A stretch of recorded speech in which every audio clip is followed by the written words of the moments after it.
This immigration program, most people know, is at a record high. And that's been the case now for several years. And people can feel this in their lives, in their day-to-day lived experience. What I would love is if you could just put for us briefly in a bit of a historical context, just how big the immigration program currently is. Yeah, for sure. So for about 60 years after World War II, Australia's net overseas migration, so that's basically the net flow of migrants coming into the country, it averaged 90,000 people per year for 60 years, up to 2004. And in only 2 of those 60 years did it exceed 150,000. And it only just exceeded 150,000, so not by much. And then in the early 2000s, the Howard government was lobbied by the business lobby, etc., to raise immigration, which it did. And every subsequent government after that has basically run very big migration. So to put some numbers around that, I've just mentioned, so we had 90,000 per year for 60 years post World War II was the average, the annual average. In the 15 years leading up to the pandemic, so up to the end of 2019, net overseas migration shot up from that 90,000 up to 220,000, where it averaged that for 15 years. And that was the big Australia period, under Kevin Rudd and then subsequently the coalition. And then in the last 5 years leading up to the end of 2024, despite the fact that we had lockdowns and despite the fact that the borders were closed for several years, net overseas migrations averaged 265,000. So that's obviously the last couple of years, which have been insane, where we had about 1 million for over 2 years. But even if you account for those lockdown years, net overseas migration has shot up again to 265,000. So we've gone from 90 for 60 years, 220,000 for 15 years, last 5 years, 265,000. So it just keeps ratcheting up. And what this basically means to the ordinary person in the street, Dan, is massive population pressures. So Australia's population, if you go by the ABS population clock and you basically look at the number right now, which is about 27.7 million, minus where we were at the turn of the century, around about the time of the Sydney Olympics, our population's grown by 8.7 million people nationally. That's 46%. That is the strongest growth in the advanced world. Right. So we've had this extreme population growth. You and I both live in Melbourne. We've seen Melbourne's population go from about 3.5 million to roughly 5.5 million currently. If you live in Sydney, you've gone from about 3.8 million to roughly 5.5 million. And, anybody who lives in a major city in Australia has felt this, right? We've felt it with housing becoming increasingly expensive, harder to rent, harder to buy.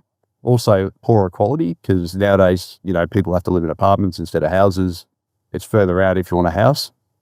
Obviously, there's much worse traffic congestion. There's crash loading everywhere in infrastructure and services, and schools and hospitals and left, right, and centre. And for those who, for the net zero heroes out there who pretend to care about the environment, well, obviously, growing the population by 8.7 million people is terrible for the environment. And in fact, the State of the Environment report, which is basically the intergenerational report of the environment, the last one we got was in 2021, it gets released every 5 years, said that population growth is a bigger threat to Australia's natural environment than climate change, right? So all the people who complain about net zero and everything, they should be complaining about population growth. It's actually a bigger threat.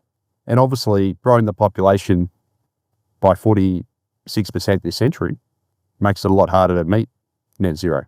Because if you keep importing more people into the country, you got more people who are using energy, consuming things, growing emissions. It makes it harder to meet that net zero target. So this is an issue, no matter where you stand, that people should care about. Because I call immigration an everything issue, because it basically affects almost every part of your quality of life, your day-to-day life. How long you're stuck in traffic, how much you're paying on your rent, what sort of house that you can afford. If you're in Sydney at the moment, you're about to see your water bills rise quite significantly in order to fund new housing developments in new, migrant suburbs in Sydney. So that's going to affect your water bills.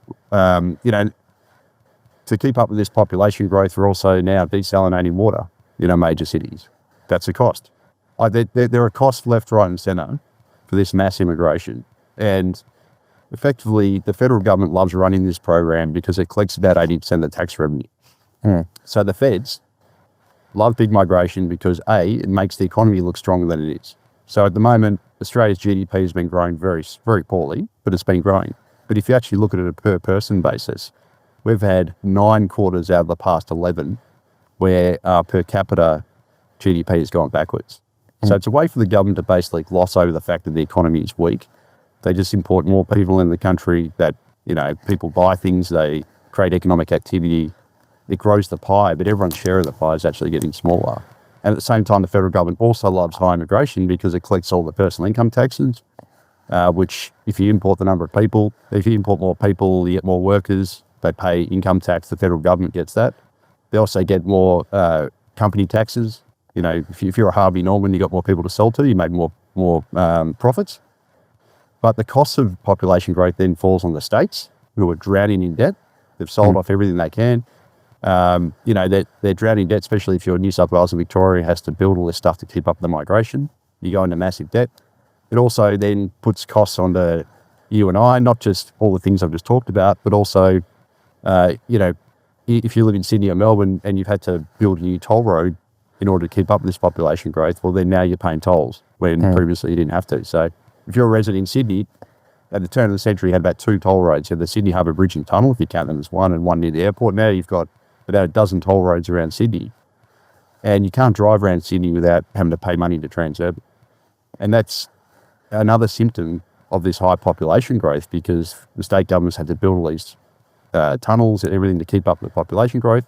And that's then effectively created a private tax. So these are all the sorts of issues that we care about when we talk about population and immigration. Thank you. I mean, that's a masterful overview of the nutshell of the problems.